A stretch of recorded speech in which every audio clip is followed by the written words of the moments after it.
En el orden de los fenómenos sobrenaturales podemos encontrar muchísimas cosas.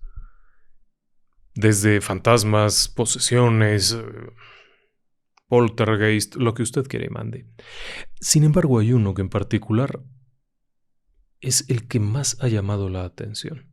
Independientemente de si usted es creyente, si usted es practicante de alguna religión o de la religión que practique, el hecho es que a lo largo de la historia ha habido numerosos casos que fueron señalados como apariciones de carácter místico. Algunas de ellas hicieron fama a lo largo de los siglos. Otras han sido particularmente notorias por la cercanía a tiempos modernos, el fenómeno de Lourdes, las apariciones de Fátima, y a lo largo de esta enorme lista podríamos mencionar hasta 21,000 casos. ¿Sí? Y eso es solo en la Iglesia Católica. En la historia de esta hay 21,000 casos de apariciones documentadas, apariciones en su gran mayoría marianas, es decir, en las que aparece una imagen que rememora a María, la Madre de Jesús. Por consiguiente, es un fenómeno fuerte, existente y que además trae consigo muchísimas personas, muchísimos testigos o por lo menos muchísimas personas que aseguran haber visto, sentido o percibido algo. Le repito, independientemente de si es usted creyente, si practica alguna religión o alguna religión diferente a la católica, no importa eso. El fenómeno como tal es un fenómeno que vulnera las leyes de la naturaleza, porque aparece algo que en teoría no debería de estar ahí. Explicaciones, muchísimas. Pero el hecho es que algunos casos son particularmente interesantes. ¿Por qué no me acompaña esta noche? Y vamos a Egipto.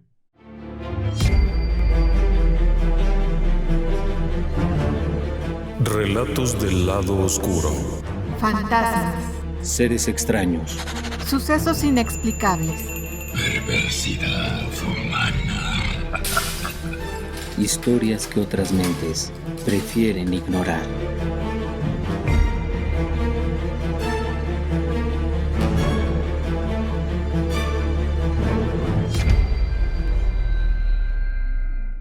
Egipto, tierra de misterios por excelencia, un lugar en donde conviven todo tipo de culturas, en donde hubo una influencia enorme del paso de las legiones romanas, influencia griega, a su vez los egipcios influyeron en los demás, persas, babilónicos, judíos.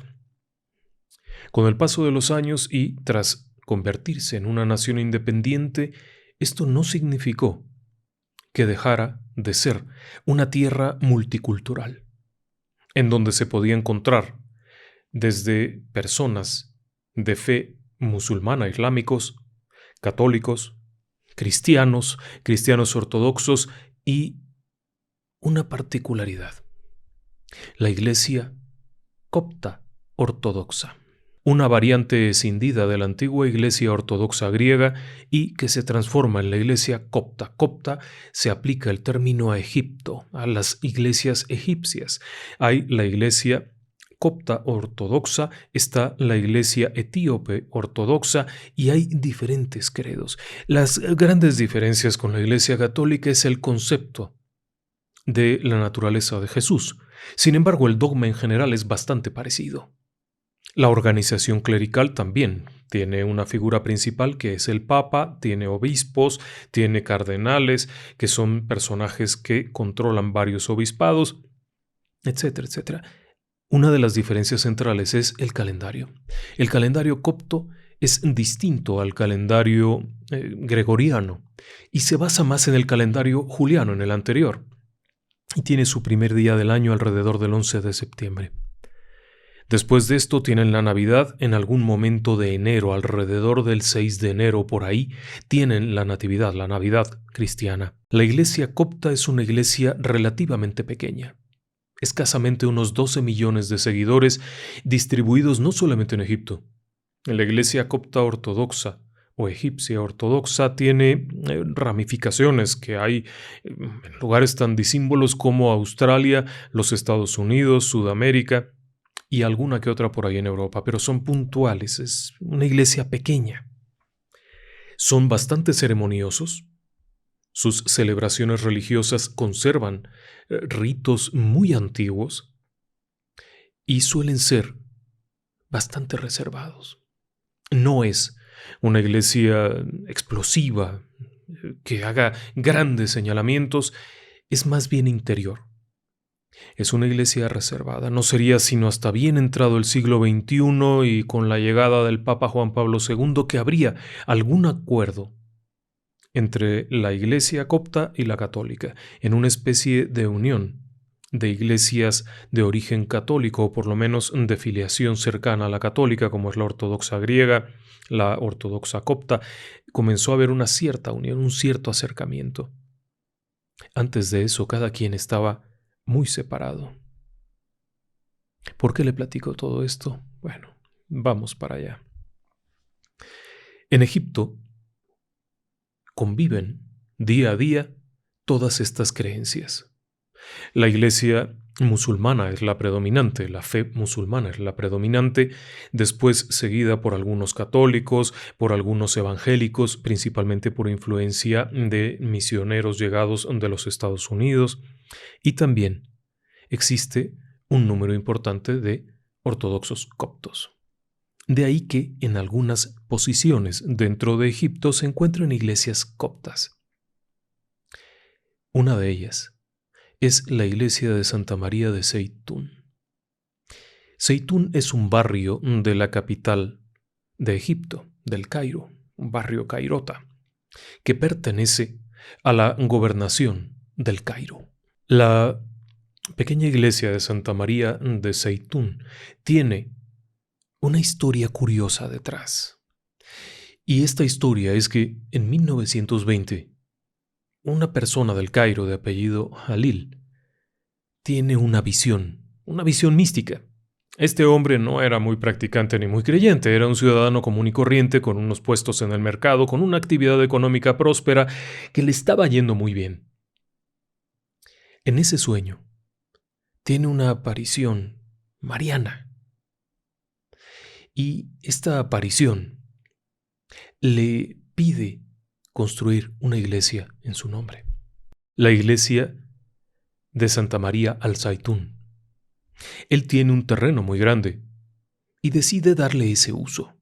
Se encuentra en una esquina, cerca a la actual avenida Tomanbay, y comienza a construirla. Para 1925, hace casi 100 años, la iglesia fue construida y fue diseñada por un arquitecto italiano y construida bellamente.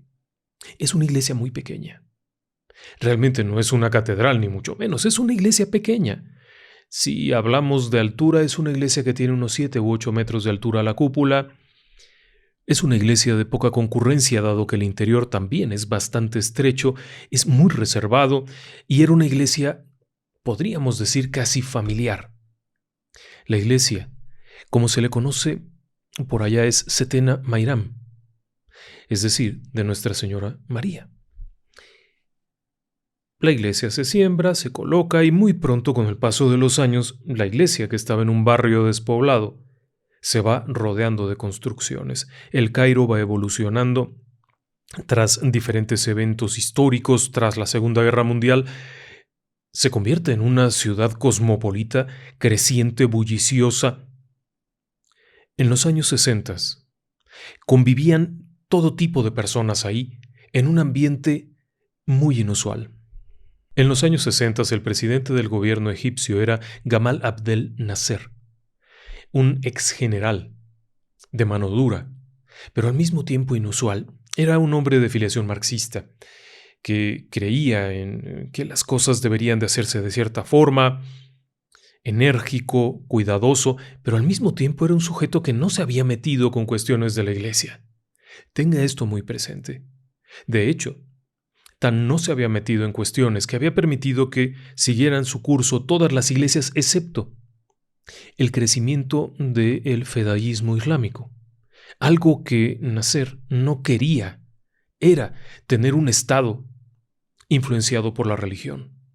Él hizo modificaciones importantes en el gobierno para que fuera un gobierno civil, no religioso, hasta el punto en el cual también hubo una importante emancipación femenina. Tenga en cuenta que estos territorios árabes conservaban leyes religiosas antiguas que eran increíblemente duras en contra de la posibilidad de las personas de sexo femenino que tuvieran una vida normal sin depender de otros. Nasser se encargó de abrir algunas puertas. Así que por una parte era un sujeto muy duro. Gobernaba bien, cuidadoso, un hombre muy querido. Por otro lado, era un sujeto que estaba innovando, que estaba ampliando las posibilidades del pueblo egipcio, que buscaba muchas cosas, hasta 1967. En 1967, junto con la Liga Árabe y en un movimiento inusual unido con Siria, con Jordania, atacan a Israel. Israel responde, y sobreviene la llamada Guerra de los 6 días. En 6 días el ejército israelita hizo pedazos al ejército egipcio, al sirio, al jordano. Bueno, aquello fue una verdadera carnicería que al terminar ha dejado al presidente Nasser hecho una piltrafa. El sujeto renuncia. Y el ánimo en el pueblo egipcio es verdaderamente bajo. Bajo. Ha sido una derrota apabullante, una derrota humillante. No fueron más que 6 días, y esos 6 días bastaron para que al ejército israelita le alcanzaran sus fuerzas para arrasar con todas las naciones de la Liga Árabe. Esa es otra historia.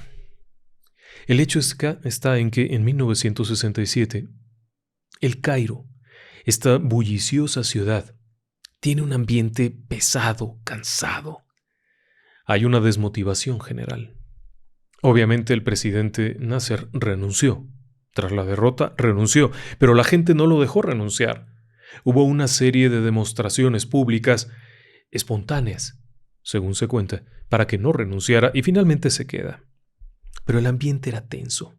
Había temor de alguna represalia posterior, de alguna guerra, cosa que ocurriría, por supuesto, y muchas veces más, pero ¿por qué le platico todo esto? Porque creo que es importante entender en dónde estamos parados para 1968. Estamos en El Cairo, estamos en un país que ha salido de una guerra en donde fue derrotado de forma vergonzosa, o por lo menos de forma muy dramática. Estamos en un país en donde puede usted encontrarse en el mismo lugar a un árabe tomando su té, a un católico tomando su café, e incluso, aun cuando ha habido una reacción contra algunos judíos, la realidad es que seguía habiendo personas de origen judío en Egipto. Y claro, de vez en cuando pasaba por ahí algún copto ortodoxo vestido con su traje, algún sacerdote muy elegante, con su gorro, con sus barbas, con todo esto. Y en este lugar es en donde ocurre lo que le voy a contar a continuación. Es el 2 de abril de 1968 y estamos ahí en el barrio de Al-Zaitún, afuera de la iglesia de Nuestra Señora de Zaitún. El lugar como tal ha cambiado desde la época de Jalil. Ya no es aquel territorio medio vacío con algunas palmeras, ahora hay una avenida por donde transita el servicio público de transporte, por donde camina mucha gente. Del otro lado hay otra avenida por donde pasan bulliciosos vehículos que van hacia el mercado que está unas cuadras adelante. En general, toda la zona es una zona de construcciones moderadamente bajas. La gran mayoría son construcciones de unos 2 o 3 niveles máximo, así es que no es una zona de grandes rascacielos en abril de 1968. Al caer la noche, como es de esperarse, comienza a bajar un poco el ritmo. Es el 68, todavía no es una zona tan efervescente, pero comienza a bajar un poco el ritmo, hace calor, es abril. Alrededor de las 8:30 de la noche, justo enfrente de la iglesia, hay un taller.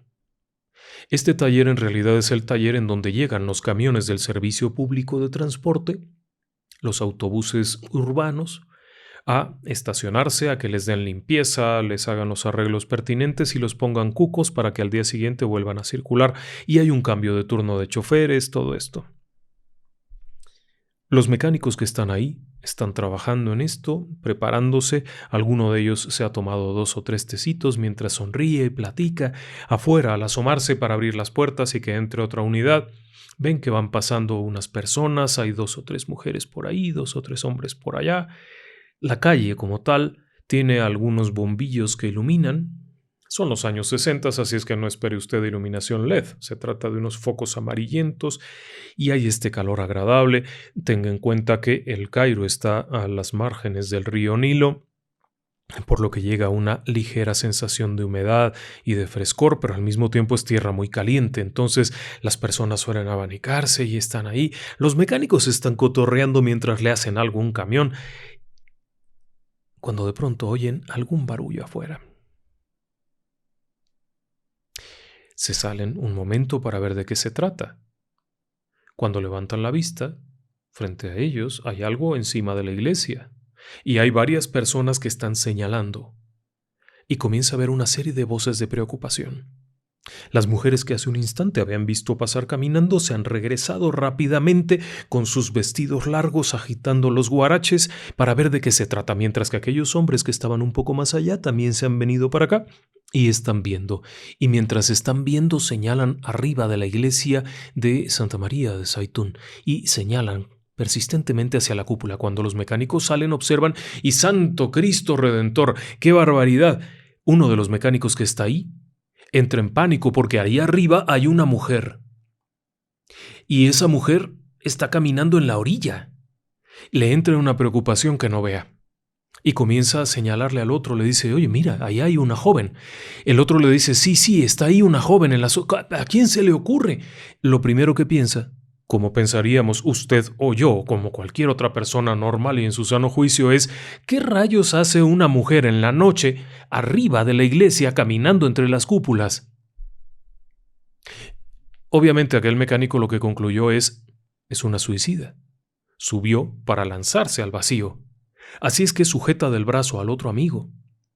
Le agita y le dice, corre, ve y dile al sacerdote que hay un problema en la azotea, que suba rápido y detengan a esa mujer, yo llamaré a los bomberos. Acto seguido se regresa, viene, marca por teléfono tratando de contactar con la estación de bomberos o por lo menos con la policía, con quien sea. Para este momento varias personas más han comenzado a llegar y se están reuniendo ahí. Cuando termina de llamar, regresa para ver cuál es el avance. Y resulta que aquello que está ahí sigue viéndose, pero sigue viéndose de una forma muy peculiar. Las personas que están alrededor comienzan a remolinarse porque obviamente donde se para una persona y señala, alguien más vendrá a ver qué es lo que señala y acto seguido se vuelven 20 y un rato después son 100, pero lo que están viendo es algo que no pueden explicarse. Porque lo que se ve ahí en realidad no está parada en la azotea de la iglesia, sino más bien está suspendida en el aire. Emite un brillo inusual. Este mecánico, de nombre Faruk Atba, comienza a darse cuenta que esto no es una joven o una mujer que se está intentando suicidar, sino algo más. Y preocupado, observa con detalle cómo lo que está viendo es una imagen que emite luz. ¿Sí? Emite un resplandor tan intenso que cubre las cúpulas de la iglesia y toda la superficie se genera una iluminación tan fuerte como si hubiera una serie de reflectores muy grandes. Él lo compararía después como cuando hay un juego de fútbol en el estadio y encienden las luces. Algo así, pero esa luz únicamente proviene de aquella imagen que está observando. Parece ser que tiene un vestido largo, una especie de túnica larga que le llega hasta los pies y tiene movimiento. No es una imagen estática, no es como si hubiera una luz proyectada contra una pared, sino que es una imagen que tiene movimiento. Con la brisa suave de la noche del Cairo, el vestido de aquella imagen comienza a moverse suavemente y pareciera por momentos que el velo que le cubre la cabeza también se mueve, pero también las manos, porque en un cierto momento hace un gesto y se arrodilla frente a la cruz que está en la cúpula de la iglesia de Zaitún. las cosas se ponen tensas porque la gente que viene llegando comienza a exclamar desde miedo, sorpresa. Cuando encuentran al sacerdote, simplemente no sabe qué decir. El sacerdote de la iglesia copta de Zaytún no sabe qué decir porque para llegar ahí solamente hay una forma y es con una escalera que se pone por dentro de la iglesia para salir por una puerta que está en la cúpula, porque en realidad no hay otra escalera. En ese momento no había manera de que alguien se subiera, a menos que alguien lo hubiera ayudado a subir, pero no hay tal porque él estaba ahí. Bueno, hay una sensación de agobio enorme y con el paso de los minutos aquello se convierte en una muchedumbre, al punto en el que se bloquea la calle y ya no puede transitar la gente, ya no pueden transitar los autos, el barullo es enorme.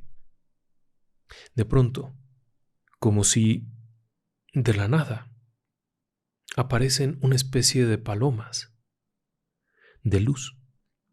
No son palomas que están a la luz de un reflector, no, son de luz, emiten luz, como si fueran pequeñas bolas de luz muy intensa que sobrevuelan alrededor de la imagen de la mujer y se van yendo al tiempo que se va difuminando la imagen.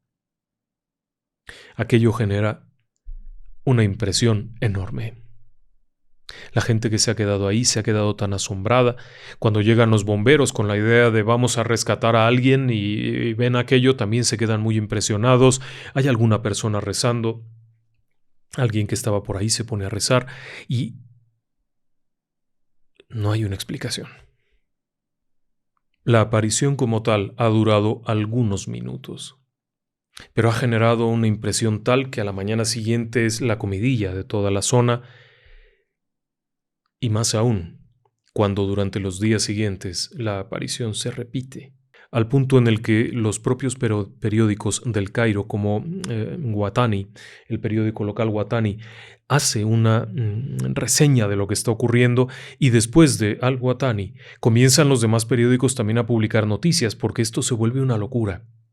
Al caer la noche, el fenómeno comienza a ocurrir con mucha frecuencia, pero con tal frecuencia que asombra porque de pronto las personas que están ahí, que han llegado para curiosear, para ver de qué se trata, observan cómo aparecen una serie de destellos, como si fueran unos flashes de luz, unos relámpagos, como quiera usted llamarle.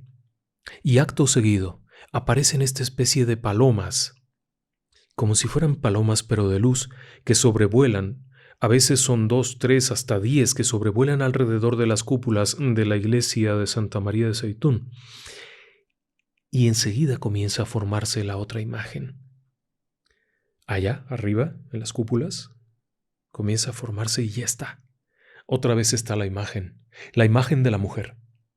No hay duda, es una mujer. Emite una luz intensa que no permite muy bien ver el rostro, obviamente. Casi no se distinguen detalles faciales, escasamente se sabe que es un rostro que lleva un velo, que lleva esta prenda de vestir holgada al frente, lleva las manos a veces está en posición y algunos han detectado cosas como que de pronto hace una señal con la mano, como bendiciendo a la gente que está ahí, como haciendo algo. A veces pareciera que lleva una rama de olivo. Es difícil saber si es una rama o no, porque aquello emite mucha luz. Lo que sí es un hecho es que la aparición tiene una frecuencia enorme. No ocurre ahí cada Corpus y San Juan, no, en realidad ocurre con mucha frecuencia durante esos primeros días e incluso durante una misma noche, varias veces a lo largo de la noche llega a darse y las apariciones pueden ir de apenas unos minutos hasta otros casos en los que puede estar durante un periodo muy largo de tiempo, siempre arriba, en las cúpulas. Con el paso de los días, para 20 de abril, 20 y tantos de abril, la situación está incontrolable. Al caer la noche comienza a llegar gente que rodea la iglesia, que cierra las calles perimetrales, que provoca un caos vial y que además está complicando mucho esto. Cuando interviene la municipalidad, es decir, la autoridad local, lo primero que hace es cerrar las calles. No pasan coches. Segundo, manda a cortar las palmeras. Usted pensará qué culpa tenían las palmeras. Bueno, el problema es que la gente comenzó a subirse y a caerse. A caerse porque estando arriba de la palmera para poder ver mejor la aparición entraban en éxtasis y caían. Pero la cosa se pone todavía más intensa porque de hecho Es tal la multitud que se ordena demoler el taller mecánico para que las personas puedan acomodarse ahí y desde ahí verlo. Usted pensaría, bueno, habría sido más fácil cerrar todo esto y evitar que la gente llegara, ¿no? Pero el tema es que ya se había corrido la voz y en una misma noche puede haber 250,000 personas. Controlar esa masa de gente es algo muy difícil, muy complejo. Llega un punto en el que las personas están con las manos a los costados, una contra otra, en una formación compacta impresionante que no se pueden sentar. Cada quien está rezando en lo que puede. Para asombro de muchos, los islámicos, que también tienen la idea de María, Setena Mariam, obviamente están ahí haciendo oración. También están los coptos, los católicos, los que no, vaya, hasta los curiosos. El hecho es que aquello vuelve a aparecer y tiene variaciones. En una de las apariciones pareciera ser que lleva un niño en brazos. En otra de las apariciones, que fue interpretada por los testigos como una aparición de la Sagrada Familia, es decir, de María José y el niño de unos 12 años, se puede ver esta imagen dibujada de las tres personas, y los tres emiten esta luz intensa. Posterior a esto, durante los días siguientes el fenómeno continúa. Algunas noches se vuelve tan impactante que puede ir desde las 9 de la noche hasta las 5 de la mañana. Hay personas que lloran, hay personas que cantan, hay personas que sufren todo tipo de ataques de nervios ante aquella impresionante imagen que de pronto aparece a simple vista, a unos pocos metros de distancia, porque en realidad la iglesia no es tan alta. Poco a poco aquello va cobrando fuerza hasta el punto en el cual el propio presidente, Gamal Abdel Nasser, pide ver de qué rayos se trata. Porque incluso el propio periódico del gobierno ha publicado algunas noticias acerca de las apariciones de Zeitoun.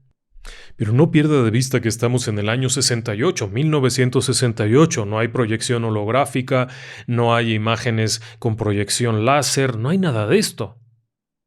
Así que, obviamente, para un gobierno, el que hubiera una manifestación sobrenatural que acarrea 250,000 personas en una noche, ameritaría investigar de qué se trata, cuánto y más, que poco atrás habían perdido la guerra de los 6 días, había mucha desconfianza, muchos temas en el aire, y comienzan a investigar.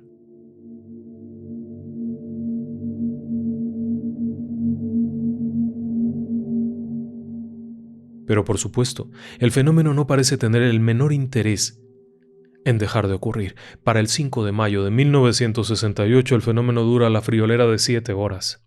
A lo largo de 7 horas, el fenómeno de la aparición se repite tal, y en todo momento había alguna cosa en la iglesia. Ya fueran las palomas, los destellos, alguna especie de relámpago raro, la propia imagen femenina que va y viene de una cúpula a otra. Un detalle importante. Usted pensará, bueno, quizá lo estaban proyectando desde un edificio. Bueno, el asunto está en que la iglesia estaba rodeada en su totalidad de personas. Y la imagen se veía rodear las cúpulas, dar la vuelta, ir hacia un lado, hacia el norte, hacia el sur, el este, el oeste, recorrer toda la iglesia. Y hay un detalle importante. Usted pensará, bueno, podría ser una persona con una vestimenta fosforescente, con algún tipo de añadido que le diera este brillo y por ahí algún chistoso con un foco iluminándole. La imagen no estaba sobre la iglesia, no pisaba la iglesia. Tanto es así que hay un testigo que no se quedó con las ganas. El obispo Athanasius Beni Soubiev de la iglesia copta fue enviada por el papa copto Quirilos VI, quien le pidió que investigara. La propia iglesia copta no estaba muy convencida de esto y tenían miedo del descrédito de que fuera un fraude, así es que enviaron al propio obispo a investigar. Y este hombre tuvo la osadía de subirse en la escalera y trepar a la cúpula y pudo tener la aparición a 1 metro de distancia. La aparición no pisaba el suelo, flotaba arriba de unos 60 o 70 centímetros.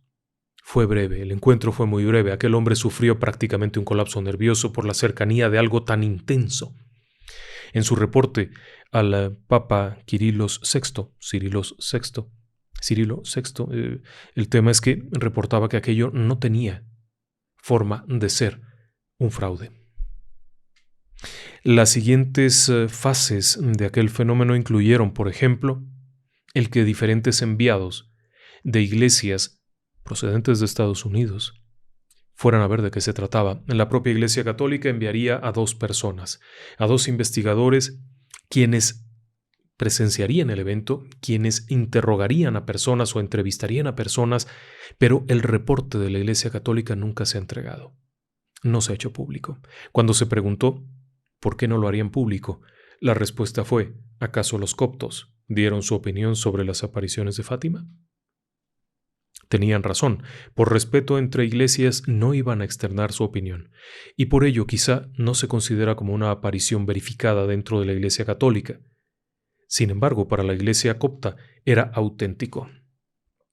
Ahí, hasta este punto, la propia Iglesia quedó sorprendida.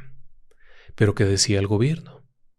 El gobierno del presidente Nasser había ordenado que se investigara qué estaba ocurriendo. Y diversas organizaciones propias del gobierno, entre ellas la Dirección de Información y Quejas, enviaron personas.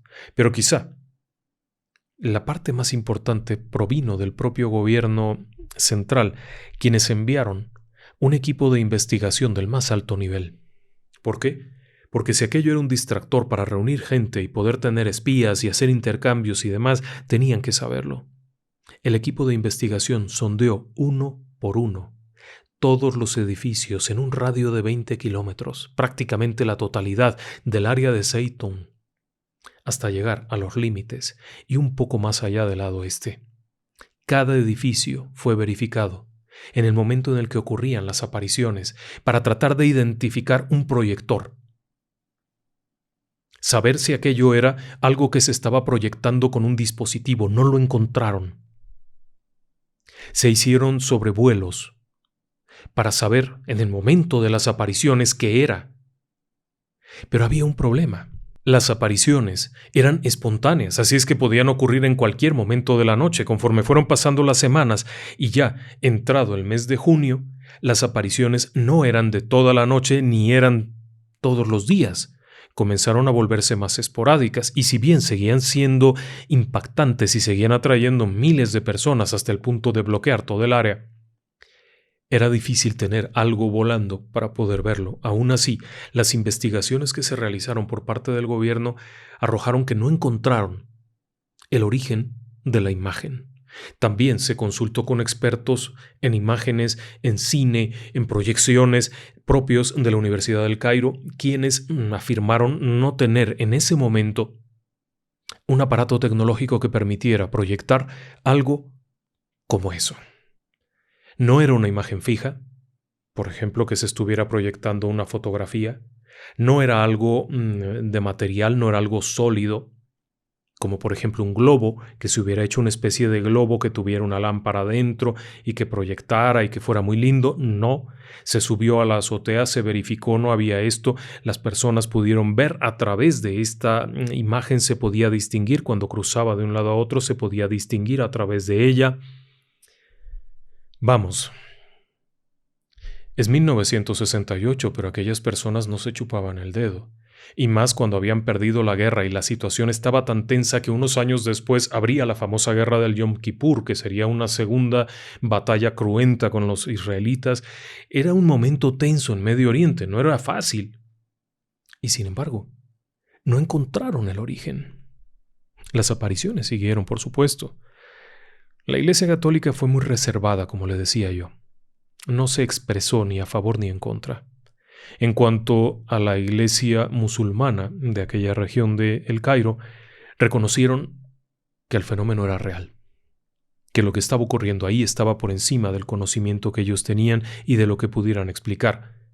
En cuanto a otras iglesias, hubo un enviado evangélico desde Estados Unidos, quien quedó tan sorprendido que regresó diciendo que no solo no había encontrado el origen, sino que aquello era algo místico y asombroso.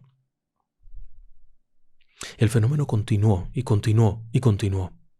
Algunas veces podían pasar 2 o 3 semanas sin que ocurriera nada y de pronto, a mitad de la noche, el flash, otro flash, las palomitas de luz y enseguida aparecía la imagen sorprendente, maravillosa. Algo curioso de la imagen y que usted puede anotarme si es observador de las imágenes es que aparecía con un halo similar al de las pinturas religiosas coptas. Este halo de luz, no la aureola de santo católico, sino una especie de halo de luz que le rodea la cabeza, lo cual la hacía ser una imagen un tanto conspicua. En cuanto a la última aparición, sí hubo una última aparición en 1971, casi 3 años después de haber empezado los fenómenos. Un buen día no volvió a ocurrir. Y esto fue el 29 de mayo de 1971 cuando se dio el último evento de naturaleza mística en la iglesia de Santa María de Zeitún. Usted se preguntará, ¿y qué hay detrás? Bueno, las investigaciones oficiales no arrojaron nada. ¿Generó un caos? Sí, generó un caos. ¿Hubo curaciones milagrosas? Sí, se dijo que hubo muchas curaciones milagrosas. De hecho, el propio mecánico aquel, Adva, quien señaló y llamó a los bomberos, tenía un padecimiento que le iban a amputar el dedo al día siguiente por un problema de gangrena, por una lesión, y casualmente a la mañana siguiente que fue al hospital a que lo operaran ya no tenía nada, estaba totalmente curado. Hubo otros casos por ahí que fueron documentados a lo largo de los años y que se investigaron por parte de la iglesia copta. Supuestos milagros de curaciones, conversiones religiosas, muchas cosas más. Fotografías. Bien, hay 2 o 3 problemas. El primero de ellos es que es 1968 y es el Cairo. No espere usted tener cámaras digitales en cada mano con un teléfono celular. El que tenía suerte tenía una cámara instantánea, de aquellas camaritas viejas, pero no era muy frecuente. Sí hubo fotografías, sí, definitivamente las hubo. Algunas de ellas, sin embargo, son falsas. Es más, me atrevería yo a pensar que hay unas 5 o 6 fotografías auténticas y todas las demás son esencialmente falsas. Y muchas de ellas aclararon en su momento ser falsas. Cuando eran publicadas en los periódicos cairotas, señalaban en el texto: esta imagen representa lo que las personas vieron o lo que el señor fulano de tal vio, y esencialmente era una imagen de la iglesia con el dibujo de lo que habría visto el testigo, lo que habían asegurado ver los testigos, y no aseguraban ser una foto auténtica, pero con el paso de los años y la falta de cierto orden en estos temas, muchas de las imágenes fueron dadas por auténticas y en realidad son dibujos. Así es que fotografías como tal sí hubo, cine, películas, algo, hubo por ahí un par de películas, pero no se ve realmente nada. El fenómeno como tal no era muy afecto a la fotografía ni a ser grabado en película. La televisora local envió en 2 o 3 ocasiones gente, pero realmente lo que captó fueron las muchedumbres que iban y venían. El fenómeno, en los momentos de mayor intensidad, podría haber sido grabado con facilidad y sin embargo no se obtenían imágenes claras. Finalmente un día se fue. La imagen desapareció. Regresaría 10 años después, volvería a haber un par de eventos alrededor de 1982. Pero hay 2 o 3 cosas curiosas que valdría la pena retomar. La primera de ellas es la propia iglesia. El hecho de que haya sido construida por una revelación o un sueño místico. El señor Jalil, soñando que la madre de Jesús le pedía construir una iglesia ahí, fue el inicio. Pero también hubo otra serie de cosas muy raras. Por ejemplo, en 1962 hubo una serie de apariciones en el norte de Europa, de apariciones marianas, en donde el mensaje era: pronto estaré en Egipto. Aquello fue muy raro. Y posteriormente hubo otra serie de apariciones en donde se hacía referencia a Zeitún.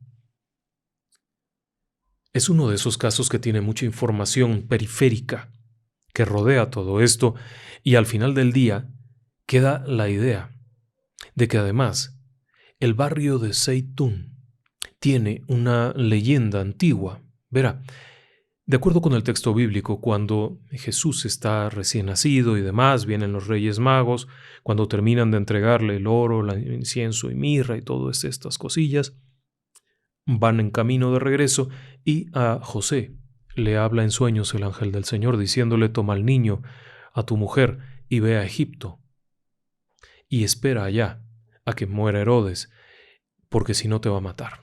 Básicamente es lo que dice. Lo interesante del tema es que, según cuenta la leyenda, cuando José, con el niño, y María entra en Egipto, entra por Zeitung y por este lugar. Y había la leyenda de que ahí había pasado José. Otro detalle curioso es que poco después de los momentos más intensos de la aparición, en junio del 68, finalmente los restos, las reliquias de San Marcos, el evangelista, fueron llevadas de regreso a Egipto. Los restos del evangelista estaban en Venecia, por alguna razón estaban en Venecia, pero Marcos había sido evangelista, había sido el predicador por excelencia del cristianismo en Egipto, en el barrio de Zeitung. Así es que para muchos era una coincidencia de eventos, una fiesta. Vamos, hoy en día han pasado muchos años de aquello, más de 50 años. Para muchas personas esto no tiene mayor importancia y no lo habían oído nunca. Sin embargo, si hacemos caso de lo que se cuenta y de lo que los periódicos platicaron en aquel entonces, este fue un evento impresionante. 250,000 personas reunidas alrededor de una iglesia que tiene capacidad como para 40 o 50 personas en un barrio pequeño. Durante noches enteras, sucesivas, lo convertiría en un evento de los más importantes en la historia de la humanidad, por el número de testigos. Un evento de características sobrenaturales, de los más importantes en la historia. Y sin embargo es poco conocido. ¿Qué misterio se enfrasca? Bueno, explicaciones muchísimas. Por ejemplo, hubo quienes sugirieron que podría tratarse de una proyección, que en alguna parte, desde un edificio, alguna azotea, alguien estuviera proyectando, como si fuera el cine, contra las cúpulas, y las personas sedientas de creer en algo habrían interpretado aquello como una imagen tridimensional o lo que fuera. La explicación, sin embargo, se cae porque las autoridades investigaron durante varias noches para ver qué ocurría. Pero además de esto, la imagen como tal tenía un aspecto tridimensional y movimiento que le permitía deslizarse entre las cúpulas numerosas sin que se interrumpiera la imagen. Se dijo que podía ser un fenómeno de histeria colectiva. Sí, por supuesto. Sin embargo, la histeria colectiva no permite fotografiarse. Aunque tomen la foto, no hay nada. Y aquí sí hay algunas fotografías.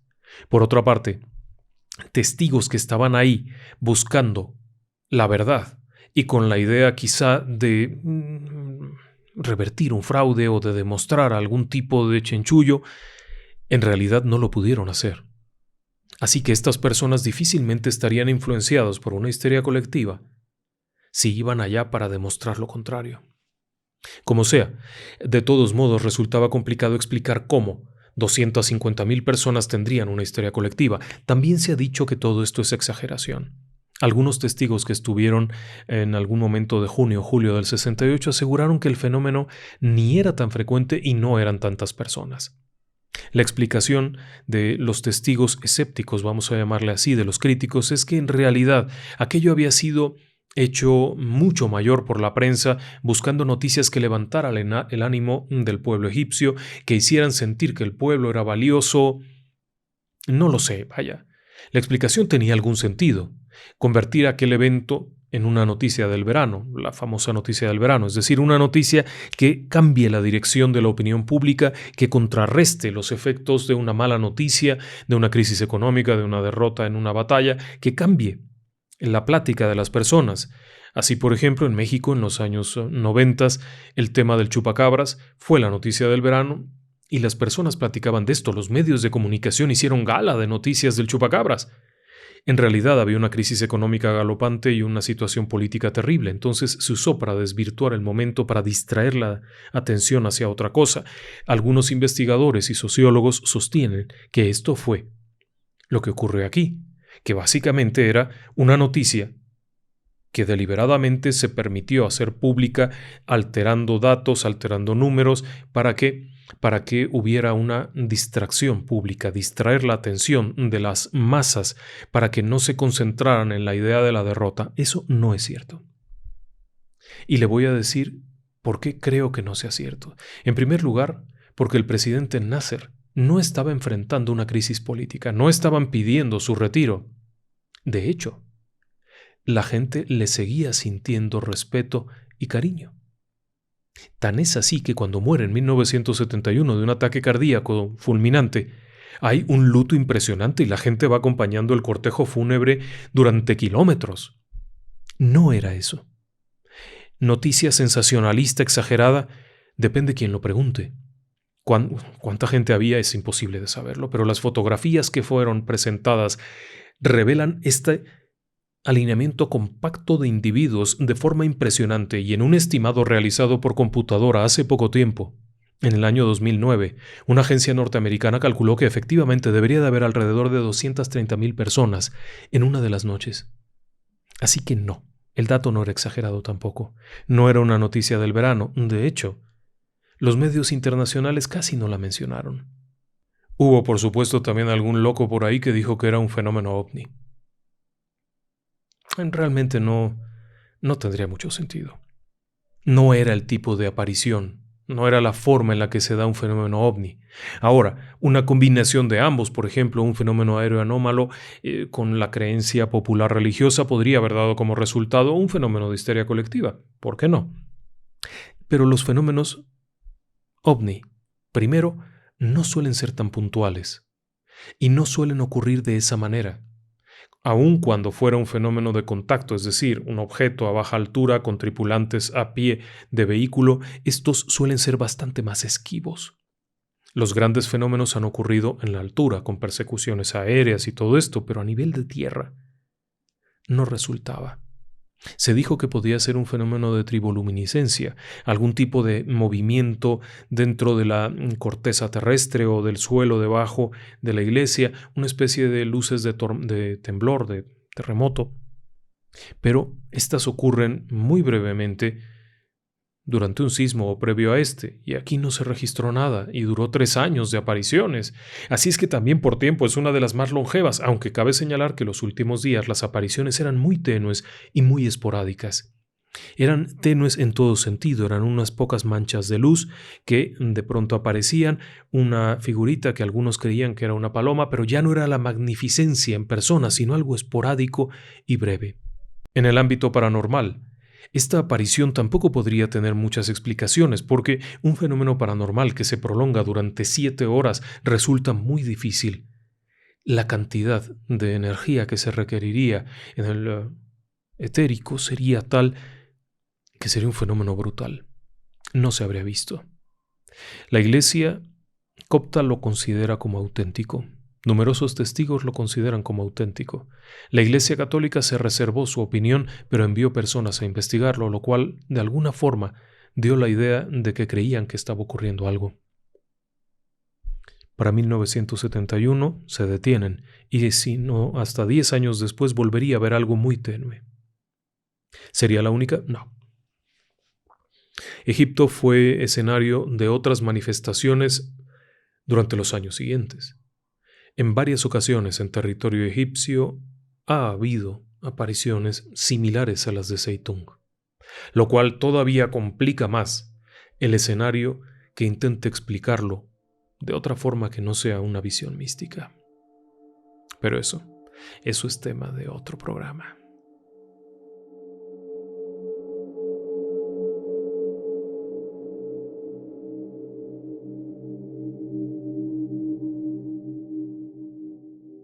Y llegó el momento de las felicitaciones por sus cumpleaños. Comenzamos con Javiera y Karen Lorena Moya, cumpleañeras, Julia Castellanos, Mariela Garín, que nos acompaña desde Uruguay, Francisco Solís Pérez. A todos ellos, un feliz cumpleaños, y por supuesto por aquí tenemos a Odalís Alarcón Pacha. Ella cumplió 21 años ayer, y su papá, Felipe Alarcón, le desea que sea un gran año. Está en un momento grande de su vida, en un momento de gran fuerza, de gran belleza, de gran inteligencia. A aprovechar el tiempo, Odalís, aprovechar el tiempo. Mucho éxito. Queremos felicitar también a Ángel Eduardo Pérez Hernández, que cumple años ahorita. Y también mandarle un gran saludo a su hermanito Alan al que cariñosamente le llama Alambre. Va un abrazo para ambos, gracias por acompañarnos. Raiza Martínez. Raiza Martínez es una amiga que anda por ahí del 7º piso en el edificio de la vida. Está viviendo en un lugar donde la cuidan mucho, donde la atienden mucho. Se está recuperando y sabemos que muy pronto va a andar del tingo al tango, feliz de la vida, echando un relajo enorme y haciendo cosas que le gusten mucho. Por eso desde aquí le mandamos este cariñoso abrazo a Raiza, fuerte, que se componga, que salga adelante, que recupere lo que quiera recuperar.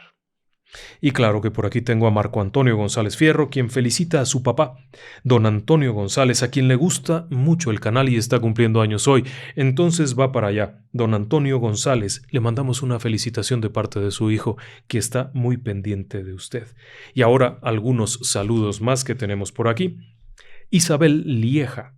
Isabel Lieja ha andado un poquito malita, un poquito delicada de la salud, pero sabemos y deseamos de todo corazón que se recupere pronto y que esté de pie muy pronto, muy fuerte. Gonzalo, Miguel, Tami y Ángela, que nos acompañan desde Argentina. Nos da gusto ver que nos acompañan juntos, eso es muy bonito. Aurora García y Jazz Hernández, que están en Toluca, México. Jorge Cosío González, él es un artesano, docente y comerciante en Atlacomulco, en el Estado de México, y nos acompaña siempre. Muchas gracias. Qué padre ser artesano y además poder vender su propio arte, sus propias creaciones. Eso es muy bonito. Gabriela Vadillo y su hija, que nos acompañan juntas. Milagros Rosario Brito, Aide Vázquez, Miguel Ángel, que saluda al padre Paquito. El padre Paquito en San Luis Potosí le recomendó el canal. Válgame Dios. Le mandamos un saludo muy cortés al padre allá en San Luis Potosí. Mire usted que también sacerdotes nos acompañan, eso nos da gusto. Mario Ortega y su mamá Blanquita, Patricio y Lorena, que están en Puerto Montt, Chile. La familia Blanco Rodríguez. Richard Tus, que está en Venezuela y desde allá nos acompaña. Jezabel Amatón y su esposo Rubén. Jaime Andrés Reyes Díaz. Él nos acompaña desde que estábamos en la radio y ha seguido toda nuestra trayectoria, lo cual nos da mucho gusto. Le agradecemos y le mandamos un gran saludo. Eduardo Luis y Kelly Elizabeth. Aide y su hija André, que están en Veracruz. Veracruz es la costa mexicana del Golfo de México, un lugar muy bonito, lleno de tradición y con una comida estupenda. Carlos Eduardo Díaz, él es un animador digital que está en Armenia Quindio, en Colombia, y nos escucha mientras trabaja, cosa que nos da mucho gusto. Coral Martínez González y José Luis Fuentes, Carla Ivette Villanueva de la Garza, en Tamaulipas, México, y su hermano Luis Mario. Ellos hacen tareas mientras nos están escuchando. Fabián Vargas, también amigo del canal. Erlín Fonseca Hurtado, que está en Nicaragua y desde allá nos acompaña. Para la familia González Hernández, especialmente Osvaldo, siempre atentos del canal. Muchas gracias, buenas noches y que descansen en paz.